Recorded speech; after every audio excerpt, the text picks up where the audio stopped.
So, hi Andy, thanks for being here. How's everyone? How are you? How's everything going? Yeah, it's going well, thank you. Thanks for having me on as well. A little bit strange considering we're all in lockdown at the moment, but hopefully that'll pass soon enough. Fingers crossed. It'd be nice to get back out there and watching some live races again, and for you being part of it. Yeah, it'd definitely be nice to get back out there and stuck in with a bit of racing, but given the current circumstances, I think it's probably all best that we're at home and doing as Boris tells us. Definitely. I mean, and as well, definitely going to have the thing of good things come to those who wait. I think we'll have waited long enough by the time we get around to it. Exactly. Hopefully the good things will come for the team and we'll be able to take home a few more trophies again this year. Fingers crossed. So, for those who don't know, could you tell us a bit about how you initially got into racing and a bit about the accident? Yeah, not a problem. So I actually used to do go-karting in my younger years. I've always been a big petrol head. I've done the whole thing with motorbikes and cars and spending ridiculous amounts of money on them. But then back in 2013, I was in a heavy metal band at the time and I was on my way to band practice. And I had a car that decided to change lanes on a roundabout without looking, clipped the left-hand side of my motorcycle. It's a little brief exchange of words, kind of what are you playing at? How did you not manage to see me? I pulled forward then to the next set of traffic lights on the roundabout, and the car had moved from the outside lane, middle lane, back into the inside lane and just drove straight at me. So yeah, it was a very, very strange experience. It's left me with lifelong muscle damage to the lower leg, inverted ankle. I've had a knee reconstruction. My hand, as you can see, is damaged and my fingers don't straighten out properly. Then there's issues with my shoulder, my neck, my back, which is a bit annoying sometimes because it can leave me looking like I've had a stroke on this side of the face. But then the big issue with it all is it did leave me with post-traumatic stress disorder and depression because, obviously it's not exactly a standard set of circumstances to be just driven at, essentially. No, not at all. It's you would have thought after the first encounter it might have taken the hint, but apparently not. No, sadly he didn't. It's 8 years ago. Yeah, 8 years and 10 days to the day. And it's been a long process of recovery, but luckily I found Team BRIT about 6.5, 7 years into the whole process. And yeah, it's been a phenomenal journey, completely changed my life and turned my life around for me. And not just that, but done wonders for me mentally and physically, which is testament to the team. They really do push the drivers and help you in all aspects of your life, not just out on track. That's what you like to hear. Good, solid team thing all around there. So how did you come across Team BRIT then in the first place? I was looking around on the internet just to see if there was any form of disabled racing teams out there. And I stumbled across a documentary on YouTube about Team BRIT. I think it's about 20 minutes long. And, just kind of sat at the end of it in awe and just couldn't believe the amount. Yeah, I couldn't believe the amount of hard work and effort they put into creating this set of hand controls for disabled drivers. And just instantly went from watching the documentary straight onto Facebook, finding the team and messaging them and saying, look, I'm really interested in getting back into motorsport. Is there any way that I can get involved with the team? And I had a reply back from Dave Player, who's the team owner. And he said, well, we've actually got a racing academy. Would you like to come along and give it a try? And of course, like that, jumped at the opportunity. Not going to say no to that, are you? No, you'd have been stupid to say no to an offer like that. And yeah, just grabbed the bull by the horns, got stuck in. And yeah, it's been a whirlwind journey ever since, first season of racing back last year and came home with a few trophies, a couple of podium finishes. So I couldn't have been happier with what we achieved. Yeah, it was good. It was a damn good season, and I think that's the best thing about the team is we go out there and prove that disability simply doesn't matter in motorsport. We can compete on the same playing field as able-bodied drivers and not just that, clip them to the post. Yeah, exactly, and as I say, hopefully we'll go chase a few more down this year. So you were saying that you did a bit of karting when you were younger. Was that more just for a fun thing, or did you do it seriously? And then how much of that did you kind of do? Well, I did it for quite a while. I did it from the age of 9 up until I was about 14, 15. I used to go to Superkart in Newport, which is an indoor karting centre, and they had a Saturday morning kids club. So I joined up to that, and it was racing every single weekend with them. Really, really love that place. You know, it's still around today. It's, in my opinion, one of the best indoor karting circuits in the UK. And yeah, just spent a lot of time with them. Did a few little outdoor races up at Landau as well. But it was one of them where, sadly, you know, karting being the expensive sport that it is, and didn't have sponsorship or backing when I was younger, it just made it impossible to continue doing it on the outdoor scene. So I tended to stick with the indoor stuff. And yeah, fond memories, definitely. And, you know, thankfully, Team BRIT has given me the opportunity to get involved with a few more kart races. We did one for Children in Need, where we helped to raise over £3,500. And I've also done a bit with Kart Force, which is the sister charity for Team BRIT. We took part in the Teesside 24 Hours, which was a brutal race. You know, I can just bruised from head to toe pretty much on the left-hand side. And yeah, you could know it was worth it for charity, then otherwise you'd be questioning it a bit, maybe. Yeah. You know, I think that's the other good thing about the team is that they do quite a lot for different charities that are out there, and it's a buzz being around the team. It's definitely changed everything on my outlook and given me a chance to give back as well. Definitely. I mean, it's one thing to be able to just go racing in the first place, but then to be able to spread that positivity around a bit more, and then you've got it's just the full package of what you want there, because everyone's trying to help everyone else succeed, which now more than ever you feel like is very necessary and should be encouraged. I had a question on the tip of my tongue. I've completely forgotten it there. That was it. So you're racing before, and now you're obviously racing again. Did your decision to try and find a way back into racing again, was that part of a way for you to try and deal with what happened to you, to prove that you still could do it, or was it just something that you enjoyed but there wasn't a clear path to how it was and you just wanted an outlet? It was a bit of both. So I actually suffered with a form of anxiety disorder towards being around cars and on public roads, but then also at the same time, you know, wanted that buzz of motorsport and the adrenaline that it pumps through your body. So it's helped me in the psychological sense that I can be around cars. You know, it's not a fully safe environment. You know, obviously there's accidents that happen in motorsport, but it's a lot safer for me being on a racetrack than it is on a road. And it really has helped in that regard. You know, I've got my own little track car now as well that I use occasionally, and it's just given me a lot of confidence and really helped in a psychological aspect, not just with the anxiety, but even with the post-traumatic stress disorder and the depression that I was suffering with. But then to be involved with the team on the level that we are and show to other people that, you know, regardless of what it is that you've gone through, there's positive effects of it in all aspects, whether it be from your physical injuries or your mental health issues that you're left with following an accident.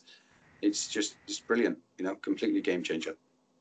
It can be tricky as well, perhaps more so being a bloke these days, to have some kind of way to deal with the mental side of things more than the physical. Because the physical, there's kind of, you do your rehab and whatever, and it's you do that kind of thing and you get on with it. But then on the mental side of it, it's not always as straightforward as it necessarily should be. So it's good that you've not only found a way to try and deal with it, but you can just keep reinforcing that by going out every time then, and it helps on that front. I need to stop forgetting the questions that I'm trying to ask you. I'm just getting absorbed in the conversation. You said you had a track car. What's the car? So it's a Renault Clio Cup, the 172. So it's a little bit old school now, but, you know, I've had quite a lot done to it. Even just simple things to help me drive it. You know, I've had a electronic steering rack fitted to it that I can adjust, and, you know, it's stiffer or lighter. Then I've had a quick rack fitted to that as well. So, you know, to literally get it to go around a 90-degree corner, you need to turn the wheel that much. It's ridiculous. It's really dramatically reduced the amount of input that you need to put lock to lock as well. Then there's plenty of other goodies that I've had. You know, the engine's had a fair amount of money spent on it. Suspension's all been upgraded, 15-inch alloys as opposed to 16-inch alloys, purely for the fact that it's cheaper for the tyres. You know, so I can go out there and burn through them a little bit quicker than I would have before. Yeah, it's a fantastic little car. Pardon? Helps you cover the cost for the engine then as well if you got slightly cheaper. Yeah, well, luckily, a lot was done to the car anyway before I bought it. And I bought it through ClioSport.net, which is a big forum for Clio enthusiasts. So it's been good in the sense that not only have I got a car that I know inside and out from even being able to follow through all of the forum posts with it, but there's a lot of people that are willing to help out. And, I've had a few people from the forum really help me out in the fact of working on the car. One lad has done a hell of a lot to the car without charging me a penny for it, which is just unbelievable. It's really good to see that the motorsport community and the car community in general has such good spirit behind it, and everyone's willing to help out where they can. I mean, it's great to hear that, because I mean, it's never a guarantee with any of that stuff. You're surprised at how much people are willing to do for these kind of things, and just in general, it's just, you think maybe okay, one or two things, but maybe you don't never expect them to go to the extent that they go to. So it's just hats off to them for doing. In fairness, this one lad has really gone to the extremes with it. He's helped me with gearbox swaps and all sorts with it, because obviously being a French car, the gearboxes are made out of cheese. And they never last long. Yeah. Well, it's the price you pay for the Renault, I suppose. But they're such fun little cars. I don't think I'd ever be able to give it up. I think it's definitely a lifelong car. Whether that be my life or the life of the car. Depends how much of it you keep up to change. Well, I don't think there's much left to change on it apart from the body shell itself. So yeah, might have to do a shell swap one day. We'll see. What was it like getting into the car for Team BRIT for the first time when you were getting used to everything? It was madness. I mean, the best thing about the team is they have a simulator, full motion rig with the hand controls fitted onto it, so you can get to grips with the hand control system. And it's so easy to use. We're all part of the PlayStation and Xbox generation now. So we're all fingers and thumbs, and we've got better reaction times with them anyway. So to drive the car for the first time after being on the simulator was pretty damn simple. It's just point and squirt and off you go. And it was a little VW Polo that they have. I mean, okay, people think VW Polo can't be that quick. It's close on 240 brake horsepower, so it's flipping quick for the size of the car that it is. You take it's out of it, modify it a little bit. I'm sure it probably goes a bit faster than you expect it to. Yeah. And it's that, as I say, the hand controls are such a fantastic bit of kit as well. It's second to none. You won't find anything out there on the road like these hand controls that the teams have. So we actually have the accelerator pedal or the accelerator control just behind the steering wheel on the right hand side, brakes on the left hand side, and then a little rocker switch up and down for the gear shifters on the front of the wheel itself. So it's intuitive to drive. It's really not that difficult. I took it out at Donington for the first time and absolutely loved it. Every aspect of the day was phenomenal.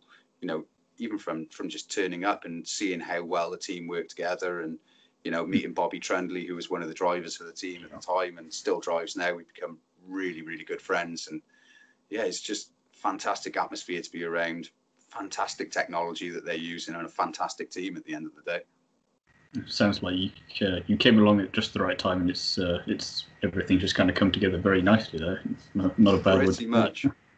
Yeah, it was wild, really wild. So now that you've not been able to obviously go out for some reason, we're all inside at the moment. I'm not sure why that is, but it's fun, I guess. I heard something about coffin fits or something along those lines, but COVID, is that COVID? Yeah, I think that's what I'm hearing. COVID. I'm not sure. I need to check on that. What have you been doing to keep yourself busy then? Because obviously you can't go out on the track.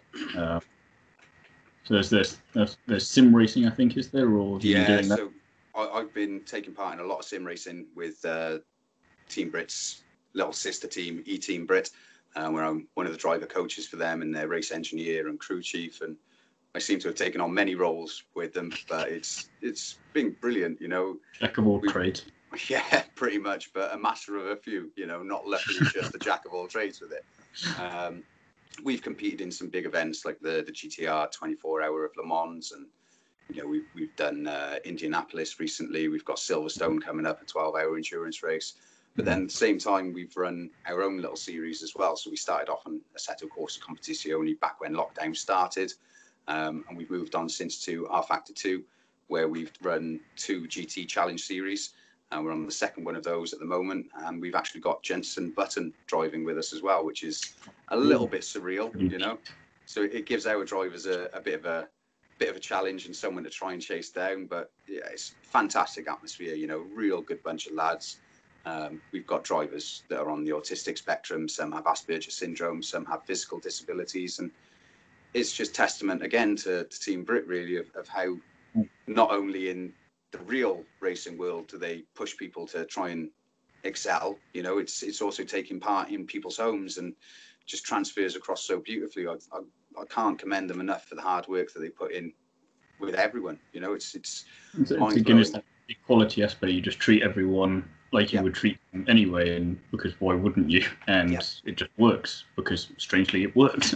Well, you know, I've described it as it's a place where there is no indifference. You know, you are all treated the same, and everyone's given that equal amount of respect, which is just, again, credit to the team. You know, it's what disability should all be about. We should be included in these things. We shouldn't be pushed to the outside. And Team BRIT do the utmost to make sure that disabled drivers are presented with the exact same opportunities as able-bodied drivers, and you know, being able to pass that on to the drivers that we have in the E-team, and you know, help them develop their skills and push them a little further, and give back what Team BRIT gave to me in the first place is just amazing. You know, I love it, and yeah, I'm highly enthusiastic about it. I've got high hopes for the rest of the sim races that we've got coming up. And you know, one of our drivers won the National Autistic Award for his driving through downforce radio, which just goes to show that, you know, we are competitive. We don't mess about.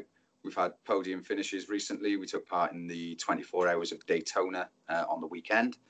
And yeah, second place in that in the GT3 category. So we push in every single aspect, regardless of what we do. I was going to say, if you're expecting people to underestimate you, you're not going to have that for much longer, I don't think. No, if there's any underestimations from anybody out there watching, please put them in a bin and take that out to the front of your house ready to be collected. If you could drive at any circuit in the world, where would it be and why? Ooh, yeah, that's a question.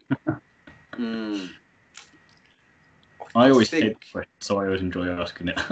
I think it would have to be either Sebring or Nürburgring, purely because it's just such a chaotic circuit, you know, and everyone's got that little target of beating their bridge gantry times on it. So yeah, I think it would have to be the Nürburgring.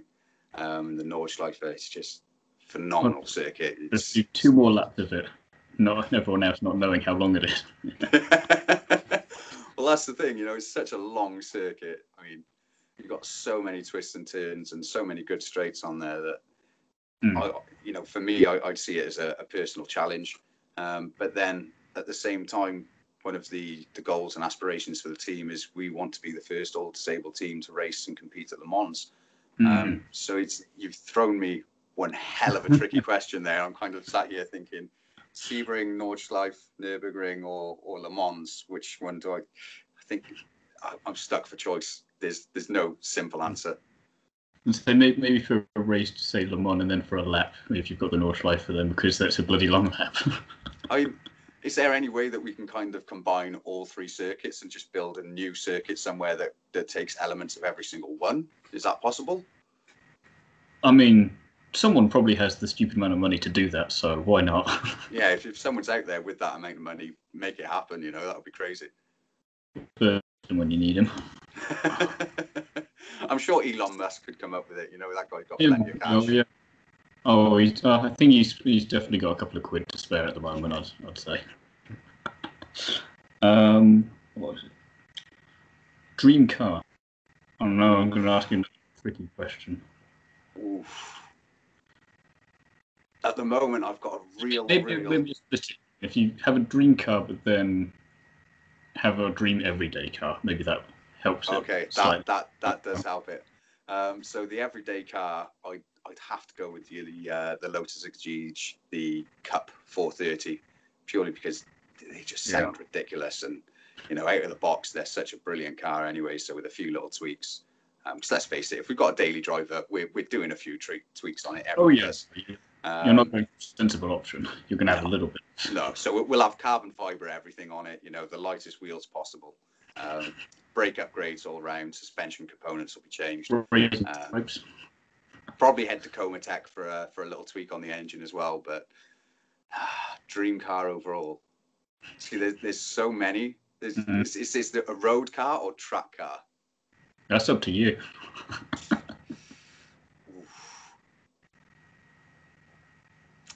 Get one that can do both. I possibly have to go for the new Toyota Le Mans prototype because it's just ridiculous. It does look interesting. Yeah. I'd love to get my hands on a car like that and throw it around. But I say that, the way we drive, it would quite literally be getting our hands on it. Well, never say never, Once this gets out, you just never know who watches it, who knows someone. Yeah, I mean, well, we've got the technology to put on the car, so if someone out there has got the car for us to put the technology on, let us know, and I'm sure we can come up with something. Oh yeah, I'm sure you'd find a way to make that work. Well, our team owner has always managed to find a way to make things work, so I'm sure he'd be able to pull it off. What do you enjoy doing when you're not busy racing? Like a bit like now, I suppose, but not even racing. When you're not racing at all. I spend quite a lot of time with my girlfriend. She's been amazing to me over the last couple of years.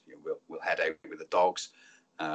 There's a local farm down the road where I help out now and again, driving the tractors around for them, which is different because driving somehow. I guess. Yeah, it's a little bit different because I'm normally driving it with my crutch on the accelerator and on the brake pedal. Which is a little bit unconventional, but needs must. It's not like we can just chuck our hand controls on one of them, sadly. Though that would be really handy. That would be interesting, though. It'd be interesting to see if we could do it. But then I write a lot of music as well still. Sadly, not to the capacity that I used to be able to. So just dabble away on the piano and tap away on my guitar and lead a pretty simple life. I'm a man of just simple pleasures, really. Aside from when I go racing, the only thing I care about then is going fast and winning trophies. Oh yeah, but I mean, that's the old thing with driver. Once the visor's down, nothing else is going on. It's just right. I'm going to do this. Yeah, everything else goes out. Doesn't matter if it's just a bit for fun. If it's a competition, that's what it's always the mentality. You say you were in a heavy metal rock band before? Yeah. I was like, I'm mentioning that. I'm not letting that go. Come on, what's the story there? So I've always liked rock music and metal music. I listen to pretty much everything, but those are my two genres that stuck out to me in my angsty teenage years. So it just stemmed on from there, really. I started off in a band playing guitar, then moved on to doing vocals and all of the shouty, screamy stuff. Please don't ask me to do any because it's not happening. But yeah, I joined. No, it's not happening. We're not doing it. But I joined a metal band back in, I think it was 2010, called Against Fate. We were up and coming in South Wales. We played quite a lot of big gigs. Funny enough, actually managed to play a gig with two of my personal favourite bands, which was ridiculous. And which one was they? No one out there will have heard of these, I doubt, but it's Malefice and Devil Driver. So Malefice were a British band, and yeah, Devil Driver, a big band from California, which was just insane to share the same stage as those guys. But sadly, it all had to come to the end after the crash. I had to walk away from the band. Well, I say walk away, hobble away on crutches, screaming in agony and waiting on surgeries. But it's a part of my life that I've kind of put to the side and forgotten about now, because motorsport gives me a lot more enjoyment. I can actually talk after a race, where after a gig I generally couldn't talk to people because I'd just have a hoarse throat. Yeah, fantastic times with them, but as I say, I've moved on from that period of my life now, and the sole focus moving forward really is motorsport racing and winning those trophies, and seeing how long I can stick this out with Team BRIT and just where we can go together. So you're not playing like some of your old band music in the garage when you're working on the cars or anything like that? No, God. I mean, Al Locke, who's our race engineer, he's a little bit of a metalhead himself. So, you know, we have a chat now and again about what bands are good and play a little bit whilst everyone's getting stuff set up, but nothing too extreme. You know, we don't want to scare people away. It's just not exactly great, is it, having death metal blaring from the race garage while you're there? It'll make the competition question who they're going up against a bit, maybe. What is this team? I think they question who they're going up against anyway. As soon as they see me, I mean, I'm pretty much covered head to toe in tattoos and don't generally fit in with the standard race driver look, especially when I'm hobbling along on my crutches. In fact, you do what you can to stand out, right? Yeah, well, you know, I think that instills the fear of God into them more than listening to the death metal. So thinking, oh no, it's him again.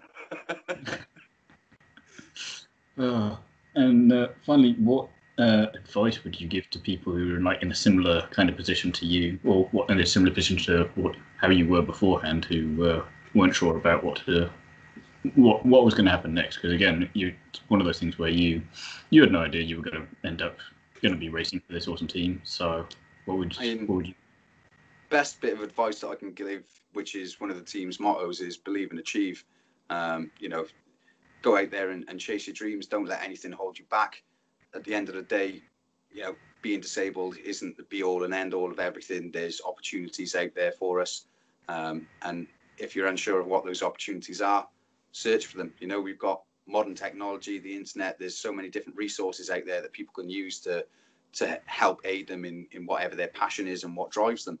So just don't give up. Keep going. You know, it can always be a long road ahead of recovery. I mean, myself, I spent 6-7 years in and out of hospital. I'm still waiting on a treatment on my shoulder, which I'll probably bin off now because it's been 8 years of waiting. But, you know, at the end of the day, if you believe and achieve, you can live a happy life, you can have a smile on your face, and you can forget all about the bad times as well. And the proof is literally right here. I'd say the proof is right here. You know, Team BRIT really, really do instill that ethos into you and really make a difference in your life. So if there's anyone out there who is disabled and is interested in motorsport in any capacity, contact the team. You know, I'm sure they'll be able to put something together for you.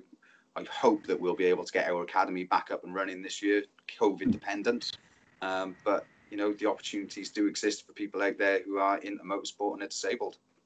And hopefully more of a spotlight keeps getting shone on you a lot, because it's again, once I saw it, I was like, how did we not already know about these guys and everything they're doing? It's like no one else is doing this.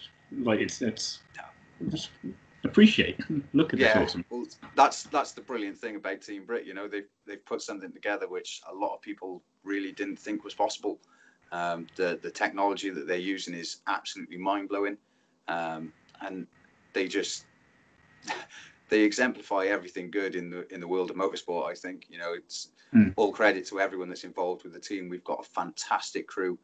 You know, whether they be in the garage with us or behind the scenes, I think it's easily the most inspirational team within motorsport. And yeah, I just really hope that the journey continues with them and see where we can get to. Hopefully Le Mans one day, and hopefully onto bigger and better things than that. Who knows? You might see us in Formula One one day if we can get it on to happen. So it kind of shows that you've done it here. There's no real reason now why other much bigger funded teams or sport categories in motor racing can't do the same thing. So exactly, ball's in their court now.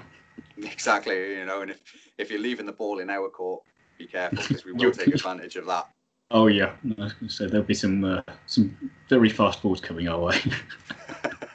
Just you wait. Great talking to you. Thanks for coming on. Appreciate it. Not a problem. Thanks for having me on. It's been a pleasure. Thank you. I'll talk to you soon. That you will.